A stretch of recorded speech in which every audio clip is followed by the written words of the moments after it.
Hey everybody, welcome back to the channel. So this is episode 2 of my HYROX training, and I do have some interesting news for you today. So first let me start it off. Did my check-in with Alex today, and we had a great first week. So 10 out of 10 execution on all the workouts, the strength training, the hybrid training, the cardio, and of course the nutrition, which is always the hardest part. So so I feel really good about getting a 10 out of 10 there on the training, and really excited to be working with Coach Alex again, who of course trained me to win first place in summer shredding on July 13th in Houston in the men's fit physique masters category. So now we're gonna do it again for HYROX World Championships in Las Vegas, February 1st, 2025, and we're 11 weeks out. But the new news I got yesterday, which is pretty exciting, is I had a friend text me while I was having brunch with my daughter, and she said, hey, I know you're doing this HYROX race next year, but would you be interested in the Anaheim race on December 7th? Anaheim's about 30 minutes from where I live. Vegas is about 4 hours. And she has a friend who's doing mixed doubles, and her partner dropped out, and she wanted to know if I would fill in. And it took me all about a half a minute to think about it. Ran it by my daughter, who was sitting across from me at the table, and she gave me the nod, and I said, hell yeah, let's do it, LFG. And so now we have a race coming up in 3 weeks. 3 weeks, we'll be racing mixed doubles, HYROX, Anaheim, California, December 7th. So I could not be more excited about it. You know, when you have a long-term training, and this one's not too bad, it was a 12-week program, right? My bodybuilding training for men's fit physique was 22 weeks. 22 weeks. And those early weeks, those early months, man, it is tough because it's so far out. And you think, what if I just, had this little cheat here? What if I just missed that workout? How important is it really gonna be? But man, when you're 12 weeks out, it's a little bit more intense, but now we got 3 weeks out, and I totally feel invigorated. Was really excited last night to do a little bit of research at the gym on exactly what I'm getting myself into in terms of the mixed doubles, what is the format, and I watched a great athletes briefing that HYROX put together on YouTube. I'll go ahead and tag it below if you want to take a look at that video. It was really informative, so if you're ever thinking about doing a men's double, women's double, or a mixed double race, this tells you everything that you need to know, and it goes through even all the rules and regulations because you don't want to get disqualified. You certainly don't want to get penalized where you've got to repeat a station over again or add more reps to a station. So there's really a lot there. But I think I'll take you through what the different stations are if you're not familiar with HYROX, and I certainly wasn't familiar with the doubles and how that works. But just to take a little step back in terms of my journey, in terms of how I got here, I think about all the different kinds of athletics I've done in my life. I was a big team sport player from when I was very young, started with baseball, then soccer, then football. I was also on the swim team, the tennis team, the track team, and always kind of a jack of all trades. Probably the one thing I did excel at was track. I ran the half mile and the mile. But I got into martial arts in my freshman year of high school, and I got really serious with martial arts as I started progressing through high school all the way to my senior year. And it was just something I did have a natural ability with. I certainly had a love and an affinity for it, and I really enjoyed competing. So I did get my black belt in Taekwondo. I continued to train in Taekwondo all through college and into my 20s. Then I progressed into Kempo. As I moved around California, it was a little bit easier to transition with that martial art. It was very popular at the time, and I got my black belt in Kempo, and I competed heavily in Kempo, mostly in my 20s, but a little bit into my 30s.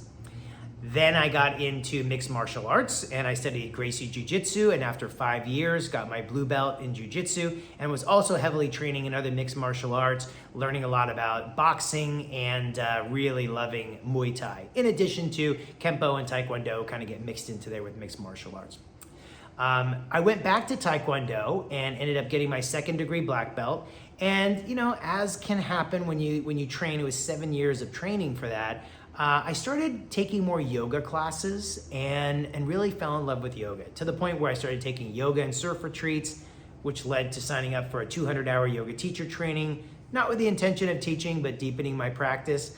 And a year after I did that teacher training, my life changed in so many amazing ways that I decided to go through the training again and become a yoga teacher. And even 3 years ago, I did my 300-hour teacher training with Johnny Cast. And that was a very intense 6-week program, 6 days a week, 8 hours a day. And it was life altering. I did stop teaching yoga in April of this year. It was just a lot focusing on training for my bodybuilding competition. My business is just, growing exponentially. Travel was picking up, and it just made more sense to let that go for this time being. And I was the right decision. I mean, business is fantastic. Life balance is good, and I won first place in summer shredding in July in Houston. So everything worked out. The hardest thing for me was the 30 days after the bodybuilding competition, because Alex asked me not to commit to any other competitions and just really kind of get balanced out with some lifestyle training. And I really like to have a goal. I have to say those 30 days, and I went to some amazing places, traveled around, had a lot of fun, but I really need that anchor of a competition and a date and a time and something to look forward to. And so now we have that with HYROX World Championships in Vegas, and now we have that with this race coming up 3 weeks in Anaheim. So let me tell you a little bit about what this race entails. So any HYROX race is going to be running, and then you're going to have 8 stations. And there's running in a station, and you kind of get it, right? So it's 1,000 meters, and you run with your doubles partners. Whether you're doing this, I believe, with men, women, or mixed, you have to basically run at the same pace. And if you run ahead of your partner, you can get disqualified or lose points, or maybe have to repeat the run. Or even if you're running too far ahead or behind, it's going to disqualify you. So important to get on the same page in terms of pace. And then you've got these 8 different stations. So the first station is 1,000 meters on the skier.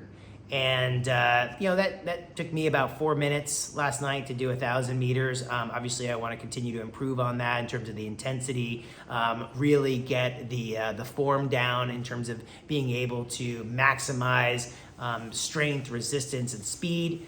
And then you're running another 1,000 meters again, and then you have a sled push. And for mixed doubles, you actually have the same weight that you would have for men's doubles. And that weight is 335 pounds, which is 152 kg. And you're basically pushing that for 50 meters. So a sled weighs 110 pounds. Unfortunately, my club has one of those actually HYROX sleds. And you're basically adding another 5 45-pound plates to that sled. It was tough. I did it last night. It was tough. I hadn't done a sled push probably in 5 years. I will say it was pretty challenging. Then you're going to run again, and then it's going to be another 50 meters, and this is a sled pull. Now, there's less weight on this, and I'll tell you, 103 kgs, which is 227 pounds, really felt a lot different than that 335 pounds. And pulling it was not nearly as hard as I thought.